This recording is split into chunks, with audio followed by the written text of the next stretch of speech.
Hello tout le monde, j'espère que vous allez bien. Aujourd'hui on se retrouve pour une nouvelle vidéo, une vidéo qui change un peu d'habitude, puisqu'en fait dans cette vidéo on va aborder le code et le permis de conduire. Je vais vous parler de mon expérience et vous donner aussi quelques conseils. Il faut savoir donc quand j'étais en terminale et quand je faisais des vlogs, des fois je le mentionnais vite fait dans mes vlogs, voilà je vais faire une ordre de conduite, là je vais au code, tout ça. Donc je trouvais ça plutôt pertinent d'en faire une vidéo complète, surtout qu'en général c'est quelque chose qu'on fait, enfin qui nous concerne quand on est lycéen / étudiant. Et comme sur cette chaîne on aborde justement les études, je me suis dit ça serait pas mal de parler de permis et de code. Il faut savoir avant toute chose, je pense que c'est bien de le préciser, que j'ai passé un permis boîte manuelle. Donc c'est parti, on commence. Donc il faut savoir que mes parents m'avaient inscrit à l'auto-école, alors j'ai même les dates en tête pour vous dire, le 30 juillet 2024. Et alors je pense que ça dépend vraiment des auto-écoles, mais il faut savoir que la mienne en fait, dès que mon inscription a été faite, ils m'ont donné un livre dans lequel se trouvaient toutes les règles de code. Quand je l'ai eu, j'ai commencé à le lire. Et j'ai commencé aussi à faire des sessions code chez moi, donc parce qu'en fait j'avais accès à un site internet, j'avais eu des codes justement par l'auto-école. Et sur ce site je pouvais faire des entraînements de 40 questions, des examens blancs, et je pouvais aussi faire des séries de 10 questions par catégorie. Puisqu'en effet il faut savoir que le code il est divisé en je sais plus combien de catégories, mais en gros quand vous allez au sommaire du livre, vous voyez voilà, il est divisé en plusieurs catégories, donc représentées par des lettres, donc L, C, R, U, etc. Et donc, et là c'est le premier conseil, ce que je faisais c'est qu'en fait dès que je finissais de lire une catégorie, j'allais sur le site et donc je faisais plein de mini-tests de 10 questions concernant la catégorie que je venais de finir de lire, jusqu'à obtenir des bonnes notes. Et en fait ça je le faisais pour toutes les catégories, et en fait ça m'a permis après, j'ai remarqué quand je faisais des entraînements de 40 questions, de voir que plus je lisais le livre, plus je faisais de moins en moins de fautes. Un autre truc que je faisais beaucoup pour réviser mon code, c'est que j'allais faire du code en salle. En gros, donc je me rendais à l'auto-école, en gros c'était une salle, pas énorme non plus, avec plein de chaises et une télé. Et en gros on était tous sur nos téléphones et la télé diffusait, en fait on faisait une sorte d'examen blanc.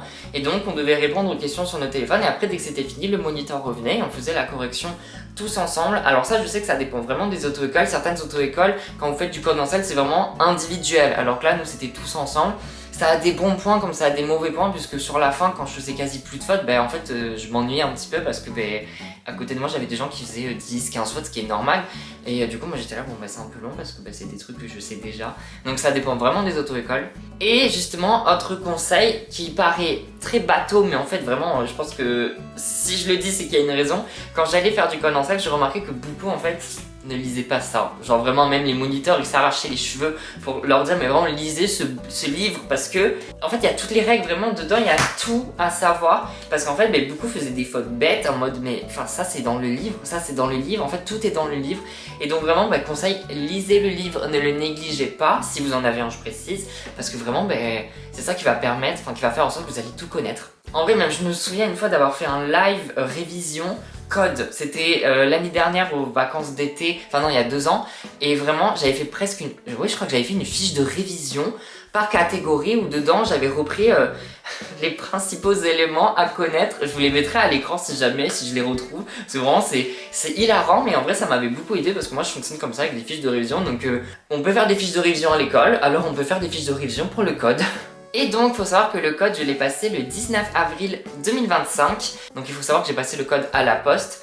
Et du coup le lendemain j'avais les résultats par mail. Je l'ai eu du premier coup avec une seule faute. Et ça c'était... En vrai j'étais très surpris parce que je pensais avoir fait au moins 3-4 fautes. Au final j'en ai fait qu'une seule.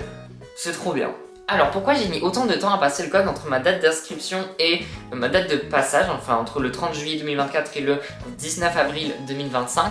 Tout simplement parce que j'ai eu des problèmes administratifs avec mon dossier. En fait, je vais pas rentrer dans les détails, mais l'ANTS n'avait pas validé mon dossier, il manquait des pièces justificatives. Et en plus, comme j'ai eu des problèmes de recensement, j'avais pas encore fait ma JDC, enfin bref, c'était un bazar total. Et ça je me souviens, je l'avais vite fait mentionné dans un de mes vlogs, mais c'est ce qui a fait, donc ça a pris énormément de temps avant d'être validé, puisqu'en réalité j'étais prêt vers janvier-février 2025, mais donc j'ai dû attendre jusqu'à avril. Et même je trouve en vrai entre juillet 2024 et janvier 2025 il y a quand même beaucoup de temps, puisqu'en fait vraiment, nouveau conseil, dès que vous êtes inscrit et si le temps ne manque pas, vraiment si vous vous focalisez bien dessus, vraiment si vous poncez littéralement le livre, les tests, le code, vous pouvez être prêt en même pas un mois. Ensuite, donc évidemment, une fois que j'ai obtenu mon code, j'ai enchaîné avec mes heures de permis, mes heures de conduite. Alors, il faut savoir que j'ai fait 4 heures en simulation, enfin sur simulateur, et après j'ai fait 29 heures en réalité, donc oui, au total j'ai fait 33 heures.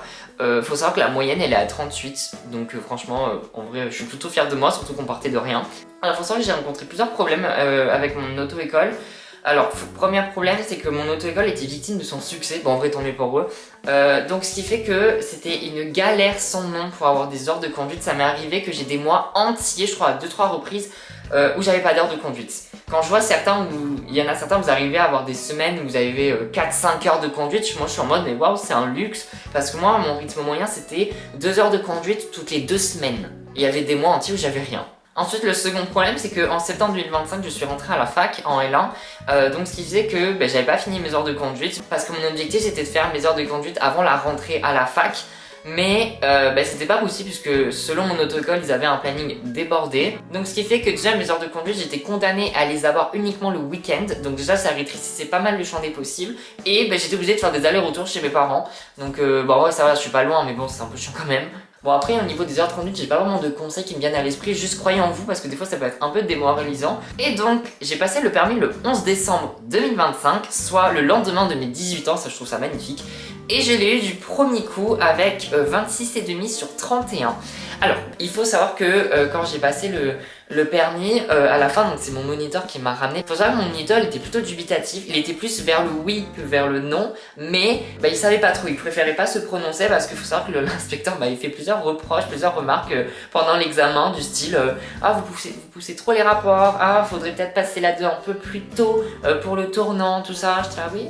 Bon du coup je l'ai quand même eu du premier coup.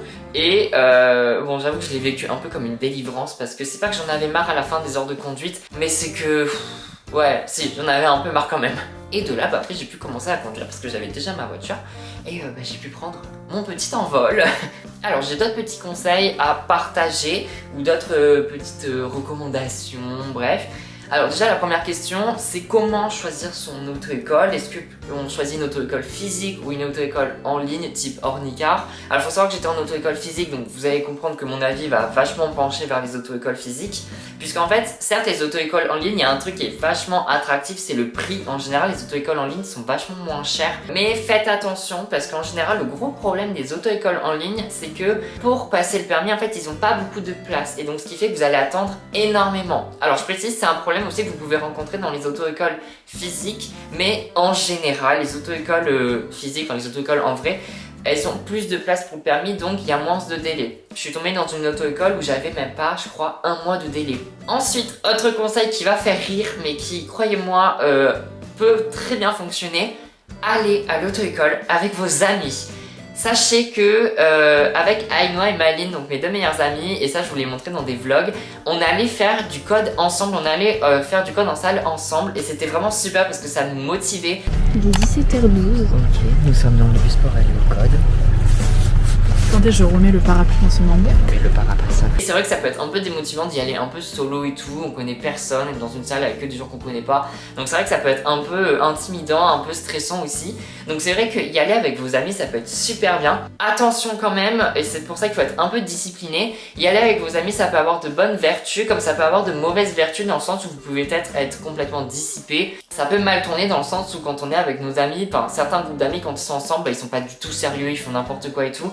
Donc c'est vrai qu'il faut faire ça avec des personnes disciplinées, il faut être discipliné parce que sinon ça peut un peu mal finir. Ensuite, une fois que vous obtenez votre permis, ne tardez pas à faire la demande de votre petite carte. Déjà, la première chose à savoir, c'est qu'il faut que vous vous renseigniez si c'est votre auto-école qui fait la demande. Si c'est le cas, ça veut dire que vous devez apporter les documents nécessaires pour qu'ils fassent la demande ensuite. Ou si c'est à vous de faire la demande sur le site de l'ANTS. Parce que vraiment, il faut savoir qu'une fois que vous avez votre permis, vous avez normalement l'attestation de réussite provisoire. Je me souviens plus exactement combien de temps elle dure, il me semble qu'elle dure 3 mois. Enfin, elle est valable 3 mois. Mais au bout de ce délai, elle n'est plus valable. Donc ça sert à rien d'attendre la fin d'expiration de cette attestation pour faire la demande, surtout que selon les préfectures, ça peut prendre plus ou moins de temps. Dans mon cas, je me souviens, la demande, donc elle avait été faite le jour même, donc le 12 décembre, Et je me souviens, j'avais reçu la carte vraiment pas longtemps ensuite. Donc pour tous ceux qui sont sur Bordeaux, sachez que ça va, on a une préfecture qui met pas trop de temps. Mais bon, je pense notamment à ceux qui sont en Île-de-France où là ça peut vraiment prendre beaucoup de temps parce qu'il y a beaucoup de monde forcément. Enfin, le dernier conseil que je peux vous donner, et je pense que pareil, c'est un conseil un peu bateau, je pense que je vais rien apprendre à personne, mais je pense que c'est pas, ça fait pas de mal de le rappeler. Une fois que vous avez obtenu votre permis, c'est vrai que ça peut être un peu stressant au début de prendre la route solo sans le moniteur. Donc déjà, premier conseil, conduisez avec quelqu'un que vous connaissez, genre avec votre famille, vos amis, votre copain, votre copine, bref que sais-je. Même s'il n'a pas les commandes, même si vous faites n'importe quoi, il ne pourra rien faire, mais je trouve que c'est super rassurant de conduire avec quelqu'un. Essayez de conduire avec quelqu'un qui a le permis, qui conduit depuis longtemps, comme ça il pourra vous aider. Mon premier trajet c'était avec ma grande sœur et elle a conduit depuis bien longtemps et donc à plusieurs reprises elle pouvait m'aider, attention, pense à ça, pense à la priorité à droite, repasse en deux, tout ça, enfin bref. C'était un peu la monitrice le temps de ce trajet. Au début, faites aussi des petits trajets que vous connaissez. Ne vous aventurez pas sur des gros trajets, sur des trajets de plusieurs heures, vraiment ça ne sert à rien. Par exemple, faites le trajet domicile-travail. Ça peut être super bien, au moins c'est un trajet que vous connaissez bien et pas de surprise, vraiment des routes que vous connaissez. Comme ça au début c'est pas trop stressant. Et surtout, le pire truc à faire c'est justement de ne pas conduire parce que c'est en conduisant que vous allez faire votre expérience et c'est en conduisant que vous allez devenir de plus en plus à l'aise. Voilà, c'est la fin de cette vidéo. J'espère sincèrement qu'elle vous aura plu. N'hésitez pas si vous avez des questions concernant le code ou le permis, je me ferai un plaisir de vous répondre. On se retrouve peut-être mercredi prochain à 16h et puis moi je vous dis bye bye.